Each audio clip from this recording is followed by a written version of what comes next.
नमस्कार दोस्तों। एक गांव में एक गरीब सुरेश नाम का आदमी रहता था। उसकी पत्नी सरला थी। उसके 2 बच्चे थे। वो बहुत गरीब था। वो बांस का जैसे दौरा सूप वगैरह होता है, बेना पंखा जो भी होता है वो बना के बेचता था। जब छठ का त्यौहार नज़दीक आया तो उसने 2-3 दिन पहले से ही बहुत सारी दौरा जो टोकरी होती है दौरा बना लिया और सूप बना लिया और सोचा कि इन सभी चीज़ों को बेच के मैं भी छठ का व्रत करूँगा। उसकी पत्नी भी करेगी ऐसा उसने सोचा। वो 3 दिन पहले ही बाज़ार चला गया सभी सामान को लेकर के बिचा जाएगा। लेकिन उस दिन भी उसका एक भी सामान नहीं बिका, एक भी रुपया उसको नहीं मिला। इस कारण वो बहुत दुखी मन से घर वापस आ गया।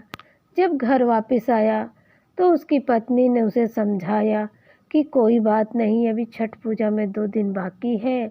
2 दिन के बाद 2 दिन में के मतलब बीच में आपका सामान ज़रूर बिक जाएगा, कुछ न कुछ तो पैसा आ ही जाएंगे। सुरेश बोल रहा था अगर पैसा नहीं आएंगे तो हम माता को कैसे भोग लगाएंगे, कहाँ से फल लाएंगे, कैसे व्रत करेंगे। तब उसकी पत्नी ने समझाया कि माता को ज़रूरी नहीं कि फल से ही भोग से ही प्रसन्न करे। उनको तो एक फूल और एक लोटा जल से भी अर्घ दे देंगे तो प्रसन्न हो जाएगी। बस मन में श्रद्धा भाव होनी चाहिए, ऐसा उसकी पत्नी ने समझाया। दूसरे दिन सुरेश एकदम सुबह उठ गया, बिल्कुल 4 बजे सुबह ही भोर में उठ के माथा पर टोकरी रखा और बाज़ार की तरफ जाने लगा।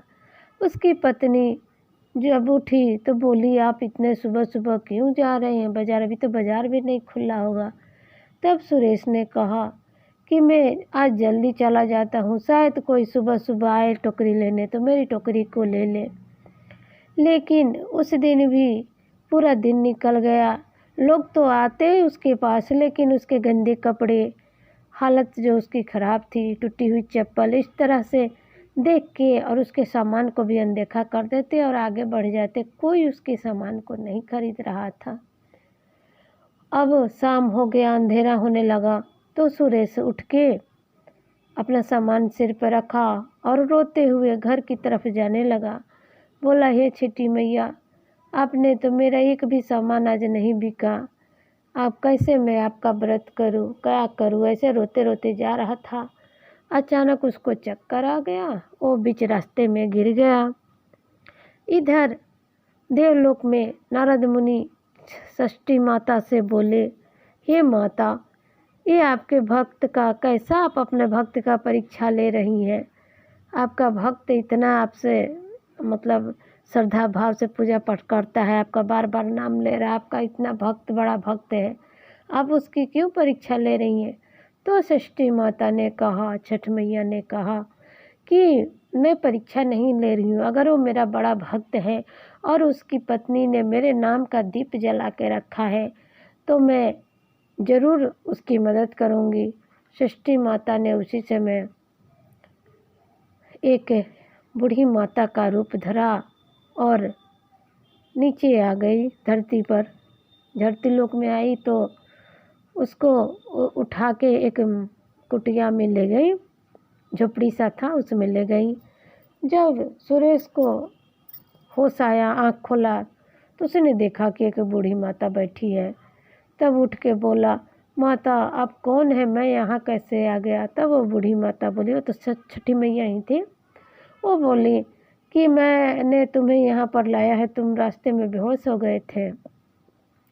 तब सुरेश बोला मैं अब ठीक हूँ, मैं अब घर जा रहा हूँ, लेकिन माता मुझे आपको भेंट देने को कुछ नहीं है। आप एक टोकरी और एक सूप आप अपने रख लो मेरे तरफ से भेंट के स्वरूप, आप भी तो मेरी माता जैसी है। तो षष्ठी माता ने कहा कि हाँ दे दो, ये दोनों चीज़ें मुझे बहुत प्रिय हैं। और जब सुरेश घर से वो बूढ़ी माता के घर से जाने लगा तो उन्होंने एक लाल पोटरी दी और बोली, ये लो छठी मैया का प्रसाद, इसे ले जाके अपनी पत्नी को दे देना घर पर। सुरेश जब घर आया तो उसकी पत्नी बोली, आप इतनी देर कहाँ लगा दिए, आप कहाँ रह गए थे?